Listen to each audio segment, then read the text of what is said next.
Alright, now we're in video 3.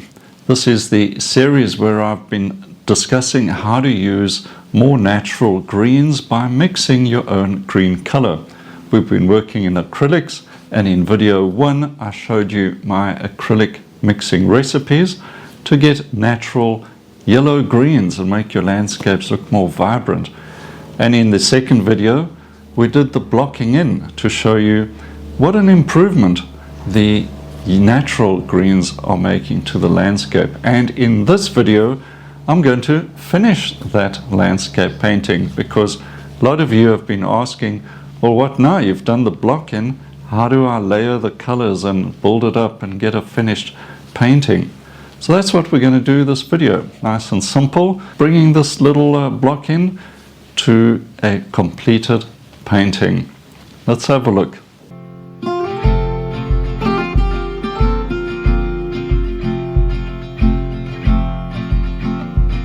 Okay, let's start with the sky. Generally, when I'm getting into the second layers after the blocking in stage, I'll work from the sky and just work downwards and deal with the whole painting in a natural sequence like that. When I've got a sky like this, I do want to get a little bit more texture to it, a little bit more interest as well. Slightly darker near the top of the canvas. Also, the sky holes must be a little darker as well. I'll make those sky holes smaller as we go. For the time being, I'm going to bring in a bit of cloud, just suggesting some cloud movement. Nothing too serious. It's still a sunny day, so lots of blue sky. But just something happening up there as well, not a flat shape. Then into that tree line, once again thinking of atmospheric color, and just adding colors that will knock the bright greens back a bit. So some blue, maybe a touch of red, and also a bit of white as well. A bit of that sky blue I've mixed can be added in, and it gets these sort of soft edges, sort of atmospheric vaporous looking edges, which is very important for shapes far away. Even in your reference, the distant tree line is actually quite dark, but that's also something the photograph will exaggerate. What you want is to make that distant tree line look properly distant and atmospheric, as if there's some hazy air as well. The hillside at the back, giving that a little bit more prominence, but also knocking it back with blue and white. Coming forward now in front of the trees, the color gets a little bit more saturated, slightly warmer, as you can tell, but still cool compared to the foreground. Let's make sure our landscape recedes in a more natural way and doesn't look like it's going uphill, but in and away from us.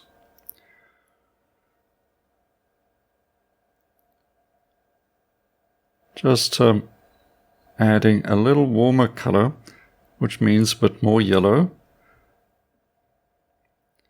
The field is quite a large space and will build up textures and slight variety in color temperature as we go.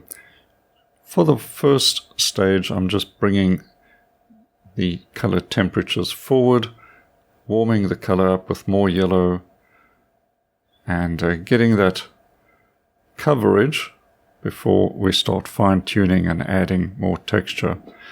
So you can add a little bit of white here or there to get lighter patches. You can add touches of blue to get greener patches as well. And you end up with a texture that looks a little bit more natural. Like grass blowing in the wind, for instance. Some of it will catch the sunlight and look a bit lighter. Others will look slightly darker because it catches a bit of shadow. Now coming forward,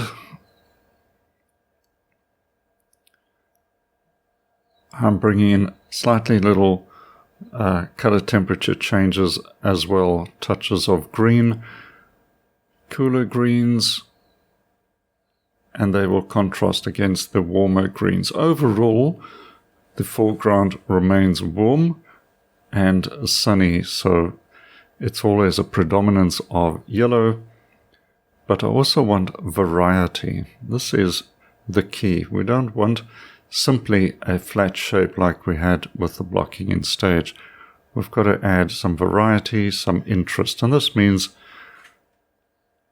cools, warms, lights, and not quite darks, of course, unless it's an absolute shadow, but just little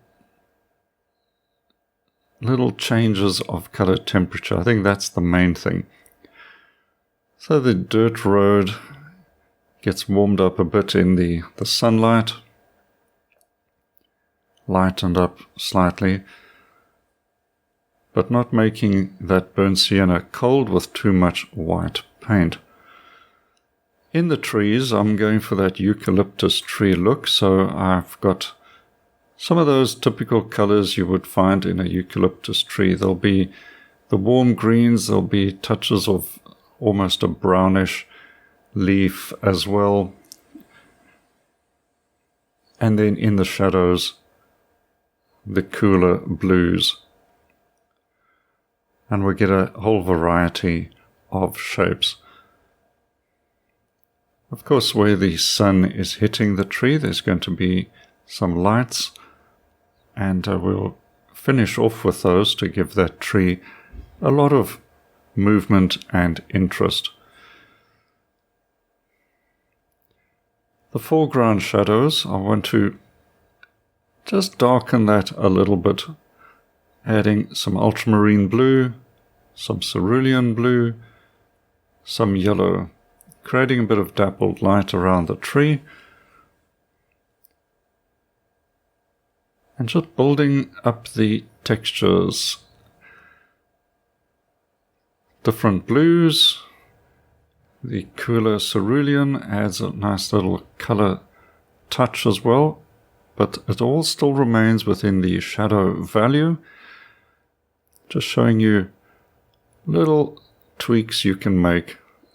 A little drop of white in there to bring that cerulean forward a bit, but still keeping it in the shadow family of values.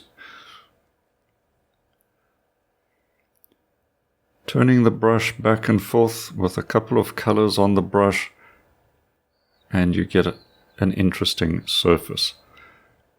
Going back into the road, this time bringing the shadows, which will basically be the burnt sienna, a touch of the cool red as well, touch of blue, and you see what you get. There's a little bit of dappled light I'm bringing in there, but a bit too cool, so I add a warmer color to it.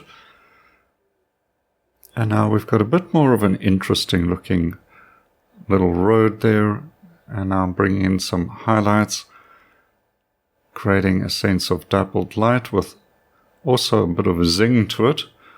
These lights are quite prominent. So basically trying to mimic sky holes in the tree that's casting the shadow and letting the viewer's mind fill in those details.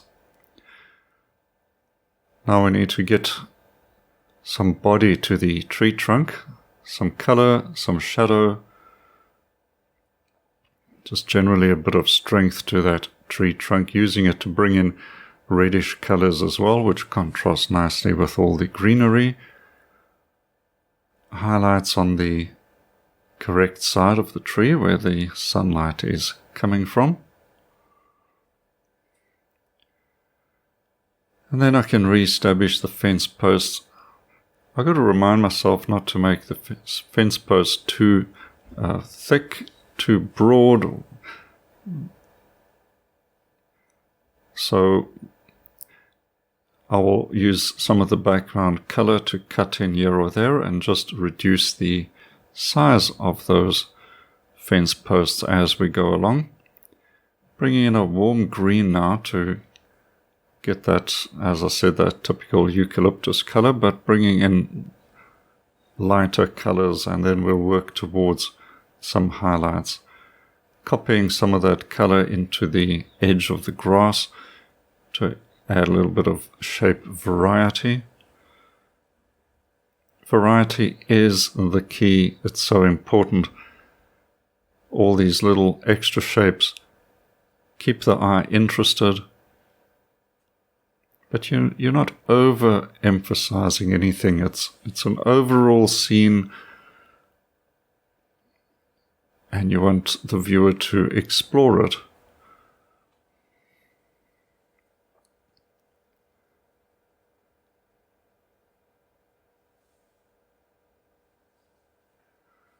I'm pretty happy with the tree trunk, but we've got to get a few lights into that tree, so maybe a few sky holes.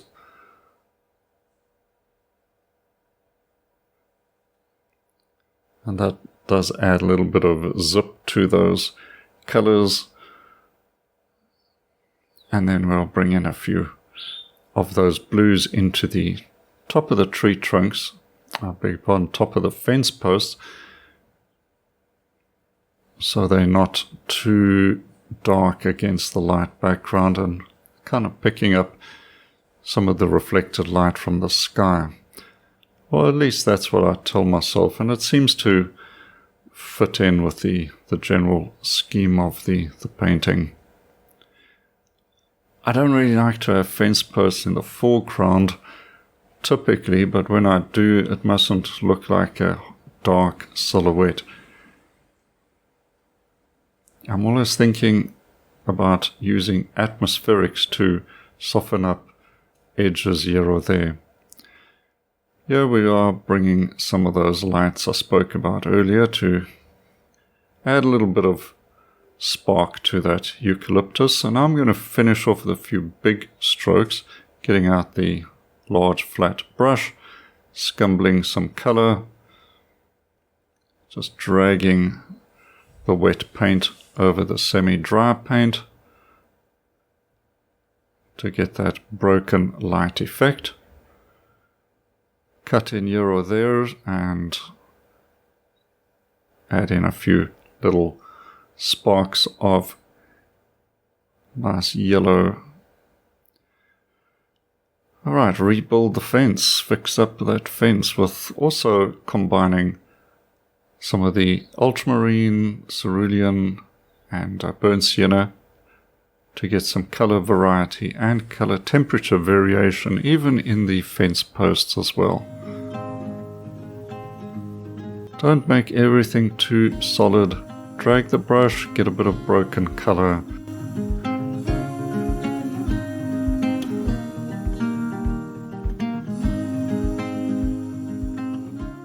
Okay, the distant fence posts, I will very lightly use some bluish white, and also getting kind of an erratic fence. Some of the posts will lean this way and that, some will be missing, some will stand out, others will disappear into the background, because once again atmosphere and distance need to be suggested through these little visual cues. And then while I've got the rigger brush and some light paint, I'm going to add a few little sparks of light in the foreground, not too many, just here or there, to give a last bit of life to the painting. And then a few dark accents too, just suggesting a few little odds and ends in the field. Sign it off, and I'm pretty happy with how this little painting turned out from this start to this finish.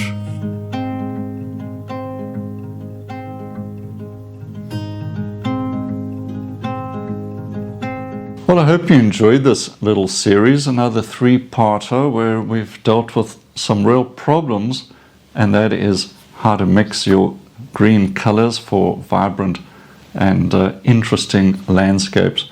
using acrylic paints, because they can be a little tricky mixing colors, but with a small palette of colors and following the basic recipes I've shown you in video 1, you can do excellent paintings and with a lot more confidence as well.